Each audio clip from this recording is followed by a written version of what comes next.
Yes, you. Welcome to the You're Not Getting Any Younger podcast, a podcast for people who want to disrupt their lives for a good reason, to make it count. I'm your host, Jen Glantz, and every week I'll drop a new episode with stories from real people just like you, who woke up one morning and decided to make big changes, starting with small things. We'll cover topics like entrepreneurship, love, failure, and self-care. Hey, you're not getting any younger, so let's make this an adventure. Ready?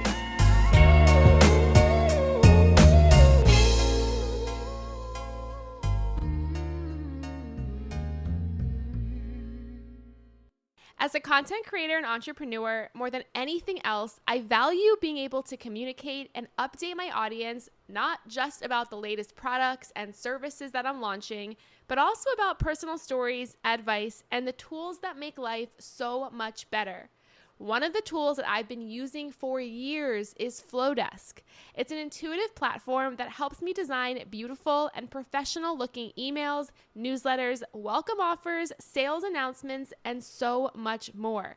Honestly, it's the number one tool that I use to help me grow any business, engage my audience, and share more about new product launches that I have before anyone else knows. So whether you're a small business, a content creator, or someone who wants to start building their brand or sharing their voice with their audience, using Flowdesk will change everything for you and help you deliver a consistent email and sales experience without having to use so many different tools. I've been using Flowdesk for a while now, and I've partnered with them as an affiliate.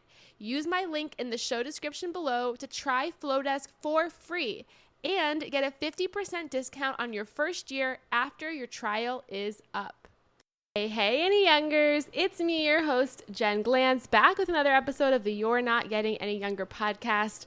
I gotta tell you a little bit of a secret. I had pre-recorded a handful of the last episodes that you might have listened to because my big secret, if I haven't told you yet, is that I gave birth to a child at the end of March. And to prepare for that, I batched as much content as I possibly could in January so that I wouldn't miss out on sharing new episodes with you, even during a time when I might have to take a couple of weeks off. I was due March 8th, but I wasn't sure when I was going to give birth. For some reason in my head, I thought I'm going to go early. I'm going to go in early February. So I had spent all of January just making a ton of content, scheduling it to go out just in case I was gone in February. Well, February passed, I was still pregnant. Most of March passed and I was still pregnant. And I actually gave birth on March 21st. I documented a lot of the pregnancy process and just how I was feeling about becoming a mom on my new blog, Scared to Be a Mom. You can check it out, scaredtobeamom.com. I share everything I was feeling week by week, and even now post-birth, just what's happening in this postpartum life with a newborn.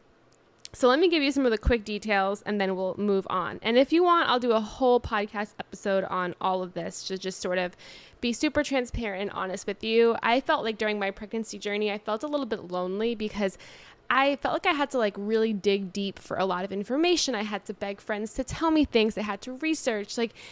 Knowing what's going to happen to you when you're pregnant, when you give birth, when you have a newborn isn't something that comes so obvious to people, especially to me. And a lot of the things I'm experiencing now in this postpartum journey, I had no idea about.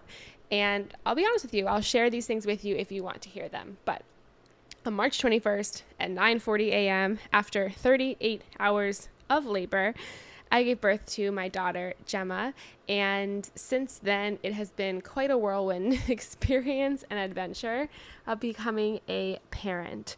What has been the best parts? I would say the best parts are getting to know this person. For a while, they're in your stomach, you can talk to them, you can touch them, you feel them kick, but you don't know them. Maybe they know you, but you don't know them.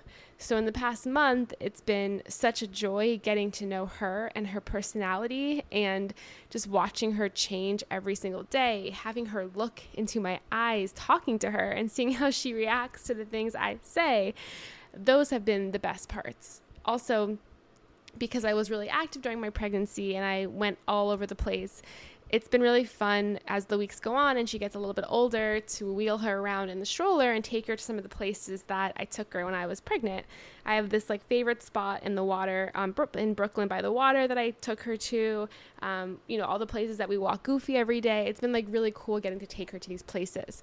She has no idea we're at these places. These places probably mean nothing to her now, but to me, it just means everything to have her here, to hold her. It just makes it all feel real. The challenging parts of the journey in the past month. Number one, when you first come home from the hospital, you are recovering, so you're not yourself. I felt like I was like 25% of myself, which is like very kind. I was probably like 5% of myself. You're recovering from a major traumatic thing that happened to your body, like a human coming out of it. And that recovery is really tough. And it's also invisible because it's not necessarily like anybody knows what's happening to your body during these things. A lot of those things are covered up. Maybe you are covering it up with clothing, or, if you are just the different things that happen to you are invisible. So no one really knows like the pain that you're physically going through during that time. So to me, I just felt like this pressure to like recover fast and to just act like everything was okay. But the truth was, like, I was really hurting for a good 2 weeks. I'd say like by week 3 and week 4, I felt 50% like myself. And because I wasn't feeling like myself, it was hard to do just simple things, like hard to bend down, hard to sit, hard to get up and do things, hard to like even hold the baby. And because of that, you don't feel like yourself. You don't act like yourself. You have so many emotions going through your head, and it's tough and it's heavy. And I don't think people talk about that enough. To me, I had no idea. I just saw people post like these glamorous pictures of themselves and their babies like right after the baby was born. And that's like great. Those are such great pictures. But I never knew like the gross, disgusting, emotional, hard parts that I learned in the past month. So that's sort of what I have been up to. And like I said, I'm sharing a lot of it on my blog, Scared to Be a Mom. I'm sharing a lot of it on my Instagram at Jen Glantz. And reach out. If you want me to do a full episode on all of these things, I'm happy to. I'm just curious to know what you want to know more about. And I promise to deliver those things to you. On today's episode, I want to share a little bit more about like how I've been feeling. I don't have maternity leave. I didn't plan for that. And as an entrepreneur and content creator, I don't get paid leave. I don't get vacation days. So it's been sort of tough being a mom, a new mom who wants to spend every second with a newborn, but also having to show up for my work and my emails and for all of the things that are happening.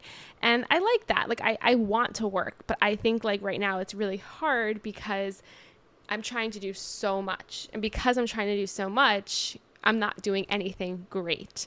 And that's pretty tough. I feel like some days I feel like a zombie. Other days I feel like this like superhero. Most days are somewhere in between all of that. I also felt like I had like a little bit of like a mid-30s crisis. I just had a birthday. I turned 35. I just had a baby. So it's probably normal that I'm feeling this way about my life and my career and what's next for me. And right before the baby came, I remember I turned to Adam and I said, I wish our lives were in a different place than they are right now. And he turned to me with these sad eyes and was like, I don't understand why you always want more. Like, we're happy, we're having fun, we're healthy, our lives are great. It's good to be with someone who sees the world very differently than you, who isn't sulking in the what ifs and the things that you don't have. Just explain to him, like, I wish we had more money, a bigger apartment. We are living in this like tiny 500 square foot, 1-bedroom apartment. I wish we had careers that didn't require both of us to be attached to the computer screen. He doesn't have paternity leave either. So whenever I get in this mindset of self-doubt or feeling like a failure, the last thing I need is a pick-me-up from someone I love. So he tries to tell me that like none of those things are true, that we have all that we need. And I decided to just like go for this really long walk. It was one of those days I was almost, about to go into labor, and I just felt like I just wished my life was different. And I walked to this coffee shop and I read a random article about a New York City supermarket billionaire. Obviously, the headline of a supermarket billionaire caught my attention. And the interview asked him a simple question. It said, a lot of people are very smart and they work very hard, but they're not as successful as you.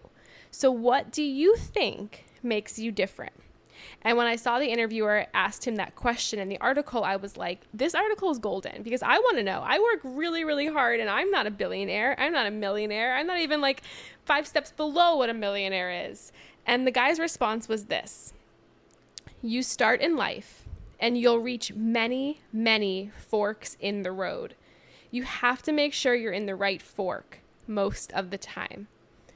Those are pretty simple words, and I let them sink in my head for a while. The truth is, we all have things happening in our life. Careers, relationships, problems. When we want to get out, when we want to change something, when we want to be better, we have to look at our options. Because the truth is, maybe we're just going down the wrong path. But the other truth is, we're never too far down that path. For every step you took in one direction, maybe it was a career change that didn't work out or a relationship that's also not working out, you can take a step to the left or the right, never backward, but just to the side. I think about that a lot right now as I'm taking inventory on everything I'm doing. I run like 5 businesses, 5 newsletters, this podcast, like all of these things. And I think about how change can happen to us quite fast, as long as we pick the right direction. But the good news is when you pick the wrong one, you realize you just have to take one step to the side. So I'm in this zone right now where I'm thinking about, okay, what should I do? I'm doing too much and I can't do it all. And maybe I'm not in the right fork.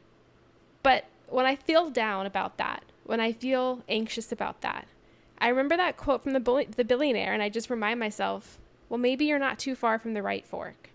And maybe the right fork is just a couple of steps in the other direction. Remember, my friends, when you feel like you've made a mistake or you feel like you're not going in the right direction, you're not going backward if you make a change or a move. You're going forward. You're going to the side. You're stepping closer to what's meant to be for you. Until next week, all my love, Jen Glantz. Hey, you. Thank you for listening to the You're Not Getting Any Younger podcast. There are hundreds of thousands of pods out there, so thank you for listening to this one.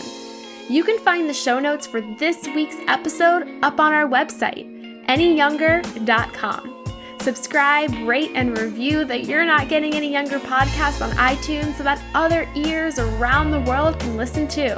Oh, and join our secret You're Not Getting Any Younger Facebook group, where over 1,000 people are talking about how to disrupt their lives, for a good reason, to make it count. Until next week, all my love, Jen Glantz.